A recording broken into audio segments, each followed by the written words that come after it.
Hello बच्चों, let's understand the question first. The vapour pressure of solvent decreases by 10 mm of Hg. Vapor pressure of the solvent decreases by 10 mm of Hg when a non-volatile solute were added to the solvent. यानी कि delta P यानी कि decreases की बात कर रहे हैं, तो डेल्टा पी की जो वैल्यूज यहां पर क्वेश्चन में गिवन है वो है 10 mm ऑफ Hg. ठीक है, कब? जब सॉल्यूट को ऐड किया गया. अब आगे की चीजें समझते हैं. The mole fraction of the solute in the solution, यानी कि मोल fraction of the solute in the solution is 0.2. what will be the mole fraction of the solvent? what will be the mole fraction of the solvent? यानी कि मोल fraction of solvent calculate करना है. Solvent if decrease in the vapour pressure is 20 mm of Hg, यानी एक और decrease vapour pressure दिया गया है.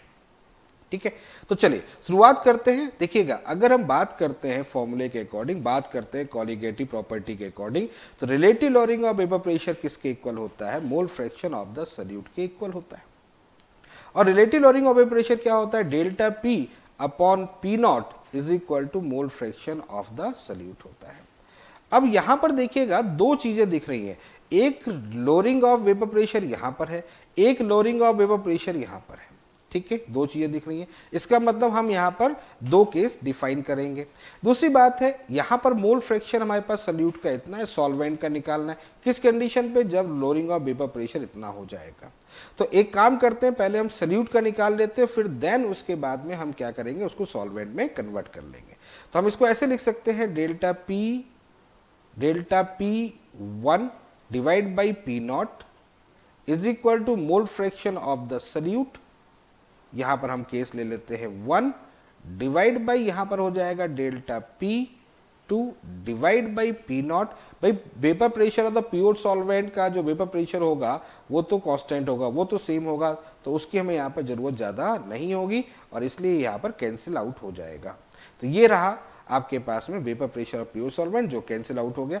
अब वैल्यूज पुट कर दे तो यहाँ 10 है, यहाँ 20 हो गया. यहाँ पर वैल्यूज कितनी रखी है? 0.2 और मोल फ्रैक्शन ऑफ द सॉल्यूट यहां से कैलकुलेट होके आएगा. तो कितना हो जाएगा? यहाँ पर 2 है, तो मोल फ्रैक्शन ऑफ द सॉल्यूट यहाँ पर जो निकल के आएगा वो आ जाएगा 0.4 और मोल फ्रैक्शन ऑफ सॉल्यूट आपके पास में आ गया 0.4. तो मोल फ्रैक्शन ऑफ द सॉल्वेंट कितना हो जाएगा? वो हो जाएगा 0.6. तो ये है हमारा फाइनल आंसर. तो कौन सा ऑप्शन करेक्ट है? यहाँ पर थर्ड ऑप्शन हमारा करेक्ट होगा. तो I hope you understand the very well. Okay, thank you. Best of luck.